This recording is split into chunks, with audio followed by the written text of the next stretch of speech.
किया कि आखिरकार मुफ्ती सलमान अज़हरी साहब के मामले में क्या हुआ? क्या अदालत ने उनकी रिहाई को लेकर के कोई खबर दी? कब तक उनकी रिहाई होगी? ये तमाम चीज़ें आप बार-बार मुझसे पूछ रहे हैं। तमाम तरीके के सवालात आपके हैं। हमने देखा कि लगभग सैकड़ों मैसेजेज़ हमारे पास पड़े हुए हैं, जिसमें आप ये बात मुसलसल हमसे पूछ रहे हैं। देखिए, एक तरफ हमारे ऊपर इस बात का प्रेशर है कि हम आपको इस बारे में तमाम जानकारी ना दें, हम आपको ना बताएँ कि आखिरकार क्या हुआ है, क्या नहीं हुआ। तो हमने ये ठाना भी है कि चूँकि हो सकता है कि सामने वाला जो पक्ष है उसके साथ वाक़ई इस बारे में परेशानियाँ हो रही हों, उन्हें दिक्कतें हो रही हो इस पूरे मामले के लीगल प्रोसीजर में, हो सकता है, मुमकिन है और हमारी भी यही मंशा है कि भाई इस मामले में जो है, वो चूँकि मुफ्ती सलमान अज़हरी से हमारा कोई ना मेरी कभी मुलाकात है, ना मैंने कभी सच बताऊँ आपको तो ना मैंने कभी उनके स्पीचेज़ सुने हैं।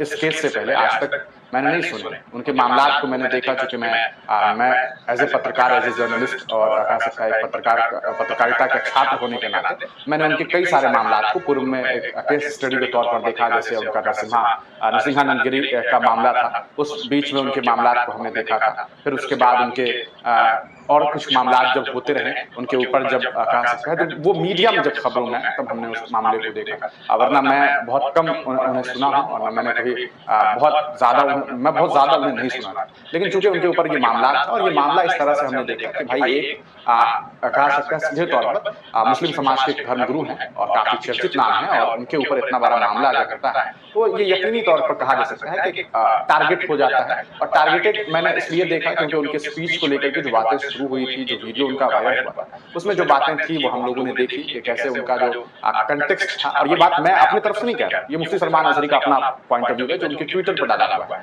अगर इस बात को बताने से भी किसी को दिक्कत हो जाए तो फिर एक अलग ही बात होगी। लेकिन अगर आप ट्विटर पर देखेंगे तो उनके ट्विटर पर आज भी वो पोस्ट अवेलेबल है, जब वहाँ पर उन्होंने खुद ये सफाई दी थी कि हमने जो बयान दिया था, जो उनका एक शेर था, जो शेर का जो दूसरा मिसरा था जो उन्होंने पढ़ा, उसमें सीधे तौर पर ये बात कही गई थी मुफ्ती सलमान अज़हरी के द्वारा, राजपूतों का वक्त है, कल हमारा दौर आएगा।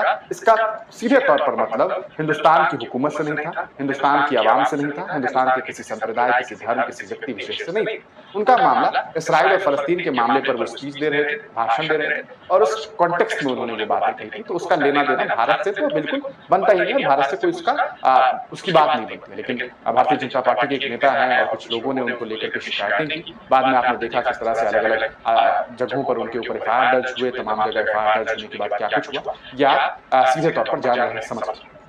अब खैर इस पूरे मामले में वो गुजरात हाई कोर्ट पहुंचे। गुजरात हाई कोर्ट में उन्हें कहीं से रिहाई नहीं मिल पाई। 3 जगह से उन्हें जिला कोर्ट ने बेल तो दिया था, बाद में उनके ऊपर पासा लग गया। पासा के बाद वो भी हाई कोर्ट में थे।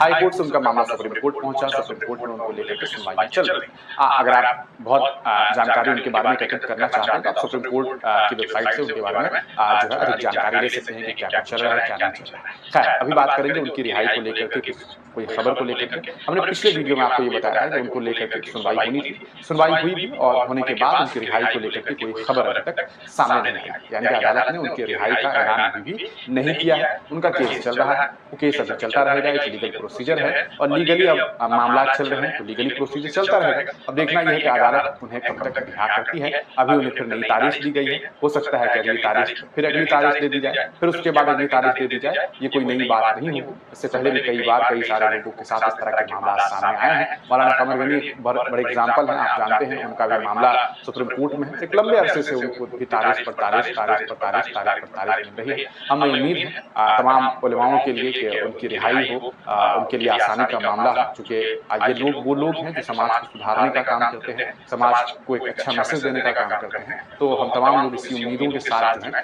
कहा जा सकता है, हमें यही उम्मीद है कि जल्द से जल्द वो रिहा हो जाएँ और होने के बाद जो है एक बार फिर वो लौटें और उसी तेवर में और उसके बाद अपने बयान से लोगों को जो है वो एक रोशनी दे।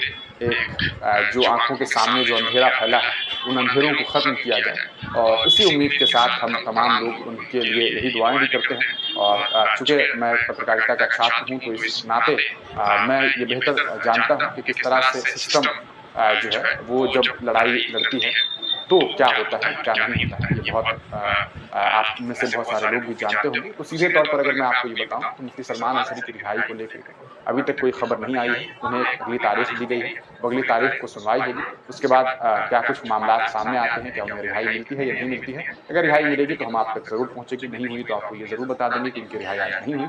जिस दिन भी रिहाई होगी उस दिन आपको इस बारे में तमाम सूचना दे देंगे। बस आप तमाम लोगों से मेरी छोटी-सी अपील है, किसी भी तरह का अफ़वाह ना फैलाएँ। मुफ्ती सलमान अंसारी साहब के मामले में भी नहीं और किसी भी व्यक्ति विशेष के को लेकर के कभी भी कोई अफ़वाह ना फैलाएँ। अफ़वाह फैलाने का मतलब ये होता है कि आप झूठ बोल रहे हैं, झूठ फैला रहे हैं और अगर आप झूठ फैलाते हैं, झूठ बोलते हैं, तो ये कतई जायज़ नहीं हो सकता है और सही नहीं माना जाएगा। आगे इस पूरे मामले पर अगर आपको कोई बहुत डिटेल जानकारी चाहिए हो, तो आप मुझे व्हाट्सएप पर मैसेज कर सकते हैं। अगर मुझे लगेगा कि आपका सवाल वाजिब है, तो आपको जवाब ज़रूर मिल जाएगा।